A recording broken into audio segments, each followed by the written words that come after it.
Bom dia, pessoal. Espero que estejam todos bem. Hoje, dia 8 de maio de 2024, um dia muito feliz. Tem sol, está ventando aqui em Guarapuava de novo. Bom, ontem eu fui correr à tarde. Por que eles falam que foi correr à tarde? Falam que foi correr à tarde para dar exemplo para pessoas que não estão fazendo exercício. Eu daqui uns dias estou fazendo 60 anos e a gente tem que cuidar do corpo da gente como templo do Espírito Santo. Então, sujeito que fuma não está cuidando do templo do Espírito Santo. O cara que não come bem, tá obeso e tal, não toma um remedinho para pressão ou não caminha, não corre, não está cuidando do templo do Espírito Santo. Por isso que eu fico falando aqui, que eu quando tenho oportunidade eu venho a pé ou dou uma corridinha. Ontem foi o dia da corridinha, estou todo doído, mas estou aqui. Gente, ontem nós falamos sobre a porta estreita, né? E continuando no mesmo capítulo, hoje nós vamos falar um pouquinho dos frutos, lá em Mateus 7, no versículo 16. Logo depois da porta estreita, lá de quem entra pela porta estreita, né? Diz assim: acautelai-vos, porém, dos falsos profetas, que vêm até vós vestidos como ovelhas, mas interiormente são lobos devoradores. Pelos seus frutos os conhecereis. Porventura colhem-se uvas dos espinheiros ou figos dos abrolhos?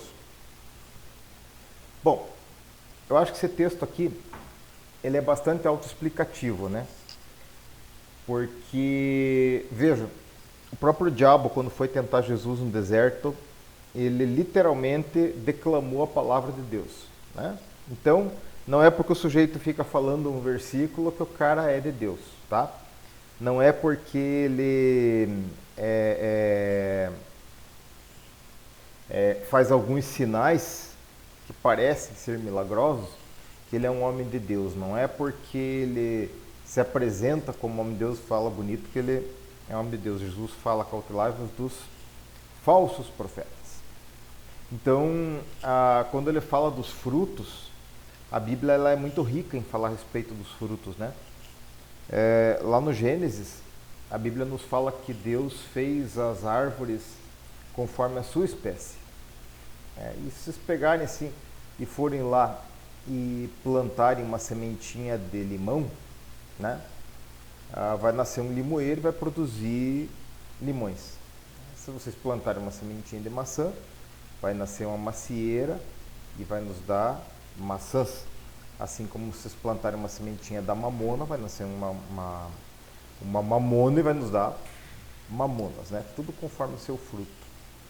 Então, me parece o seguinte: como nós temos uma dupla geração, né? Nós temos uma geração natural e uma espiritual, e como nós temos arbítrio, como a gente falou, aí vocês veem que às vezes um filho de uma pessoa boa é um péssimo. E às vezes vocês veem que o filho de uma pessoa desregrada é uma pessoa boa, né? Por causa da nossa decisão e por causa da nossa dupla geração, né? Nossa geração natural e a nossa geração espiritual. Nós temos condição de mudar a nossa história. Mas de regra, né? O fruto é como a árvore, né? Então, eu já ouvi muita heresia a respeito desse negócio. Até nas igrejas, quando havia alguns pastores que queriam manipular o povo para fazer o povo fazer o seu trabalho, diziam assim: vocês têm que ganhar gente para Jesus e cuidar e tal, não sei o que. E de repente estava todo mundo ganhando gente para Jesus e cuidando e fazendo serviço dos pastores. Os pastores já não faziam mais nada, né? Quem tem que cuidar é o pastor. Nós temos que fazer essa parte também, tem que falar do evangelho, tem que atender das pessoas e tal, dentro da nossa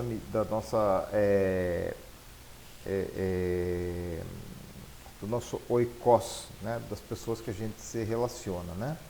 Então, todos aqueles que Deus nos der para cuidar, colocar na nossa esfera de relacionamento, a gente tem que fazer isso por causa da nossa obrigação, né? Do ir e pregar o evangelho, né? Mas não fazer o serviço dos outros, né? Mas vamos fazer o seguinte, vamos dar um pulinho aqui em Gálatas, Gálatas 5, 20. Quero ler bem rapidinho para vocês, que é bem bacana esse versículo aqui. Tá. Vamos pegar aqui, ó. No 19, ele fala das obras da carne, né? Bem tranquilo. Prostituição, impureza, lascívia, idolatria, feitiçarias, inimizades, porfias, emulações, iras, pelejas, dissensões, heresias, invejas, homicídios, bebedices, glutonarias e coisas semelhantes a essas, acerca das quais vos declaro, como já antes vos disse, que os que cometem tais coisas não herdarão o reino de Deus. Ponto. Bom, ele está falando para um pessoal da igreja da Galácia, né? Então não era um pessoal que não conhecia a palavra, era um pessoal que já tinha sido ministrado, né? E que estava conhecendo a palavra de Deus e estavam praticando essas obras. Veja que interessante que nós conversamos sobre isso. O sujeito que pensa que uma vez salvo nunca perde a salvação. Se ele comete isso aqui, a primeira coisa que prova é que ele nunca foi salvo de verdade, né? Então, aí ele fala dos frutos do Espírito aqui, ó. Caridade, o amor, gozo, que é alegria, paz, longanimidade, que é paciência, benignidade, bondade, fé, mansidão, temperança, que é domínio próprio, né? Quanto essas coisas não há lei. Os que são de Cristo crucificaram a carne com as suas paixões e concupiscências. Se vivemos em espírito, andemos também em espírito, né? Não sejamos cobiçosos de vanglórias, irritando-nos uns aos outros, invejando-nos uns aos outros. Vou deixar por aqui. Bom, voltamos à produção dos frutos, né? Então eu acho assim, antes, mais acima um pouquinho, ele fala assim, porfiai para entrar pela porta estreita, né? Ele fala que é uma luta. Então os maus pensamentos vêm. Quando você vê um sujeito parado na frente da tua garagem, fica irritado. Quando você vê um sujeito que estuprou uma menininha de 9 anos e matou, você deseja uma pena de morte para esse sujeito, né? E assim vai. Tem muitas coisas assim que cada um de nós tem suas dificuldades e vamos continuar tendo porque nós somos humanos, né? E esses sentimentos, eles não vão nos abandonar. Mas o que nós fazemos com esses sentimentos que é o importante, né? Enquanto eles estão só na esfera do pensamento, é um problema nosso com Deus. A gente pede perdão para Deus por ter pensado aquilo e tenta não fazê-lo. E a gente não atingiu a outra pessoa, que é o que nós chamamos de alteralidade do pecado, quando ele sai de dentro de nós e vai para a esfera de outras pessoas, né? Tipo homicídio, quando você quer matar um sujeito, né? Tá, você sentiu o desejo de matar o cara, tá com ódio dele. Mas veja, você sentiu, mas você lembrou que na palavra de Deus diz assim, viu? Você tem que ter domínio próprio, você tem que ter paciência e tal. Não matarás. E você diz, é mesmo, não posso nem pensar em matar esse infeliz, porque a palavra de Deus diz que não é para eu fazer isso. Senhor, me perdoe por ter essa vontade tão grande de matar o cara. Ponto. Ficou na esfera do pensamento, é fácil de resolver. Agora, se você não tem domínio próprio e você age, né, você fala, você vai e mata o sujeito, aí você passou para a alteralidade, você atingiu outras pessoas, né? E aí o pecado se consumou, Deus pode te perdoar daquele pecado, se você pedir perdão sinceramente, né? Ele pode te perdoar, mas a consequência daquilo não vai sumir da tua vida. Tá? Você vai olhar sempre os órfãos do cara que você matou, você vai ter que possivelmente indenizar financeiramente a família do cara e vai ter que cumprir um tempinho lá no paraíso dos inocentes lá, por causa de não ter sido controlado, né? Porque produziu um fruto ruim. Homicídio é um fruto ruim, é um fruto de espinheiro, né?